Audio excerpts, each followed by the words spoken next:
Hi అండి, welcome to cook to easy. ఈరోజు మనం చూడబోతున్న recipe Karnataka style vangibath recipe అండి. ఈ రెసిపీ చాలా బాగుంటుందండి. అయితే మనం వంకాయతో సాంబారు, పప్పులు, ఫ్రై చేసి ఉంటాం. ఈ వంకాయ రైస్ అన్నది టేస్ట్ భలే ఉంటుంది. దీనికి మనకు ఒక మీడియం సైజు క్యాప్సికమ్ కావాలండి. 75 గ్రామ్స్ బఠానీ తీసుకోండి. అలానే మీడియం సైజు 8 వంకాయని కట్ చేసి పెట్టుకున్నానండి. ఆవాలు కొద్దిగా, పసుపు కొద్దిగా అండి, ఎండుమిరపకాయ 2, అలానే కరివేపాకు కొంచెం అండి, ఒక చిన్న నిమ్మకాయ అంత సైజు చింతపండుని 1/2 కప్ అంతా నీళ్ళేసి మనం ఆ చింతపండు నీళ్ళు అనేది తీసుకోవాలి. రండి ఇప్పుడు వాంగిబాత్ రైస్ ఎలా చేయాలనేది చూస్తాము. పొయ్యి మీద ఒక కడాయి పెట్టి దాంట్లో 2.5 టేబుల్ స్పూన్ అంతా ఆయిల్ వేయండి. ఆయిల్ లైట్గా వేడి అయిన తర్వాత మనం తీసి పెట్టుకున్న ఆవాల్ని దాంట్లో వేయండి. దీంతోపాటు కరివేపాకు కూడా వేసి 2 ఎండుమిరపకాయని 2 పీసెస్గా చేసి వేసేయండి. దీంట్లోనే 1/2 టీ స్పూన్ అంతా పసుపు కూడా వేసి బాగా ఫ్రై చేయండి. ఇలా ఫ్రై చేసిన తర్వాత మనం తీసి పెట్టుకున్న బఠానీ అలానే క్యాప్సికమ్ వీటిని ఆయిల్లో వేసి బాగా వేపుకోవాలండి. మనం వేసిన బఠానీ అలానే క్యాప్సికమ్ ఒక 10 సెకండ్స్ అయిన తర్వాత మనం వంకాయని దీంట్లో వేయాలండి.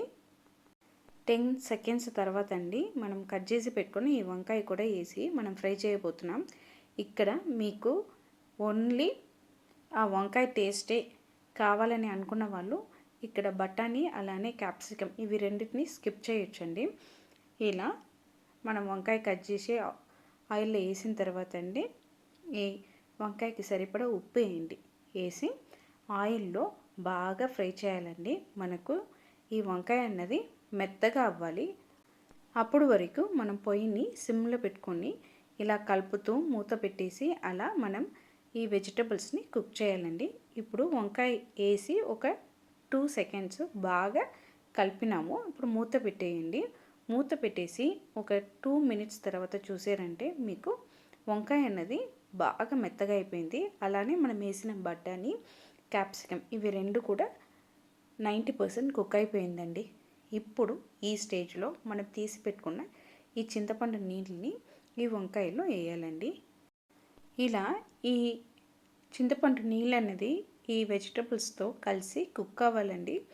అలానే ఈ చింతపండులో ఉన్న ఈ పచ్చి వాసన కూడా వెళ్ళాలి. అందుకని మనం పొయ్యిని సిమ్ నుంచి మీడియం ఫ్లేమ్లో పెట్టుకొని మూత పెట్టేయండి. ఇలా కుక్ అయిన తర్వాత మనం రెడీ చేసి పెట్టుకుని ఈ వాంగిబాత్ మసాలా పౌడర్ అనేది వేయాలండి. ఇలా ఒక్కసారి ఈ స్టేజ్లో మీరు ఉప్పు అన్నీ చెక్ చేసుకున్న తర్వాత మూత పెట్టేయండి.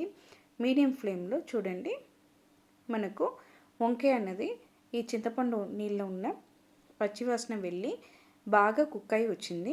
ఇప్పుడు ఈ స్టేజ్లో మనం రెడీ చేసి పెట్టుకుని ఈ పౌడర్ నుంచి 4 టేబుల్ స్పూన్ అంతా ఈ వాంగిబాత్ మసాలా పౌడర్ని కూడా ఈ చింతపండు నీళ్ళు వేసేయండి. వేసేసి కలిపేసి మళ్ళీ మూత పెట్టేసి ఇవి దగ్గరికి వచ్చినంత వరకు మనం కుక్ చేయాలి. సాల్ట్ని కూడా మీరు టేస్ట్ చేసుకోండి. చూడండి మనకు సిమ్లో 5 మినిట్స్ తర్వాత ఓపెన్ చేసి చూసామంటే మనకు ఇట్లా వంకాయ అన్నది పైన ఆయిల్ అంతా మనకు వచ్చి సూపర్గా కుక్ అయిపోయింది. చూడండి రంగు కూడా భలే వచ్చిందండి. పర్ఫెక్ట్ కలర్ ఇది. ఇప్పుడు మనం ఇలా రెడీ చేసి పెట్టుకున్న ఈ పేస్ట్ని అన్నంలో కలిపి తీసుకున్నామంటే మనకు వాంగిబాత్ రైస్ రెడీ. దానికోసం నేను ఇక్కడ 1 గ్లాస్ అంతా నార్మల్ బియ్యం తీసుకున్నానండి. ఈ బియ్యంని 2 సార్లు కడిగేసి నీళ్ళు పోసి ఒక 10 నిమిషం నానబెట్టిన తర్వాత నీళ్ళేసి 3 విజిల్స్ వస్తున్నంత వరకు పెట్టి తీసుకోవాలండి. ఇక్కడ చూడండి శుభ్రంగా కడిగేసి నీళ్ళేసి 10 నిమిషం అనేది నానింది. ఇప్పుడు ఈ స్టేజ్లో 1 టీ స్పూన్ అంత ఆయిల్ వేస్తున్నానండి. ఆయిల్ వేసిన తర్వాత మూత పెట్టేయండి. ఇలా ఎందుకు ఆయిల్ వేస్తున్నామంటే అప్పుడు మనకు అన్నం అనేది విడివిడిగా వస్తుంది. దానికోసమే ఇలా 3 విజిల్స్ అయిన తర్వాత అన్నం చూడండి ఇలా మనకు పొడి పొడిగా వచ్చింది. ఇప్పుడు ఈ స్టేజ్లో మన అన్నంని ఒక పెద్ద ప్లేట్కు మార్చుకొని ఇలా మనం రెడీ చేసి పెట్టుకున్న ఈ వాంగిబాత్ మసాలాని అన్నం మధ్యలో వేసి మెల్లగా కలుపుతూ రావాలండి.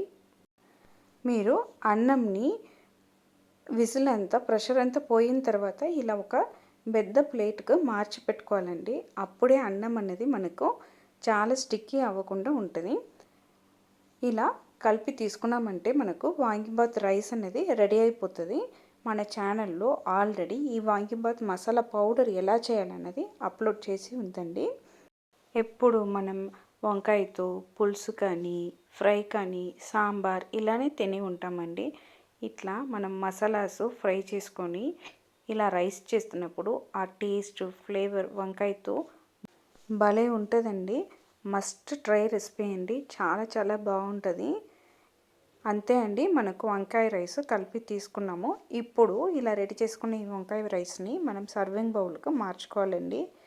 ఇక్కడ నేనైతే ఈ రైస్ని ఒక బౌల్కి మార్చి పెట్టిన. మనం ఎవరికైనా సర్వ్ చేసినప్పుడు అండి ఇలా రెడీ చేసుకున్న వాంగిబాత్ని ఒక బౌల్లో వేసి దీని మీద ఒక ప్లేట్ పెట్టేసి ఉల్టా చేసారంటే అది పర్ఫెక్ట్గా ఆ బౌల్ షేప్కే దిగుతుందండి. చూడండి, ఇలా మీరు ఉల్టా చేసి మెల్లగా ఈ బౌల్ని పైకి ఎత్తారంటే మనకు వాంగిబాత్ సూపర్గా సెట్ అయి వస్తుంది. చూడండి, ఒక్కొక్క రైస్ విడివిడిగా వచ్చింది. సేమ్ టైంలో మనం వేసిన మసాలా అన్నది ఆ అన్నంకు సూపర్గా కొట్టయి వచ్చింది. అంతే అండి, చాలా సింపుల్గా మనం ఈ వాంగిబాత్ రెసిపీని చేయొచ్చు. ఒకే ఒక ఇంగ్రీడియంట్ మన దగ్గర ఉండాలంటే అది ఈ మసాలా పౌడరే అండి. మసాలా పౌడర్ రెడీగా మన దగ్గర ఉంటే ఫటాఫట్ 20 మినిట్స్లో మనం ఈ వాంగిబాత్ రైస్ని చేయొచ్చండి. మీరు కూడా ఇంట్లో ఒక్కసారి సేమ్ కొలతలతో ఈ వాంగిబాత్ రైస్ని ట్రై చేసి చూడండి, టేస్ట్ చేసి చూడండి. మీరు ఖచ్చితంగా ఇష్టపడతారండి. మీకు ఈ వాంగిబాత్ రైస్ రెసిపీ నచ్చిందంటే కుక్ టు ఈజీ ఛానల్ని లైక్ చేయండి, షేర్ చేయండి, కామెంట్ చేయండి. తప్పకుండా కుక్ టు ఈజీ ఛానల్ని సబ్స్క్రైబ్ చేయండి. బాయ్ అండి.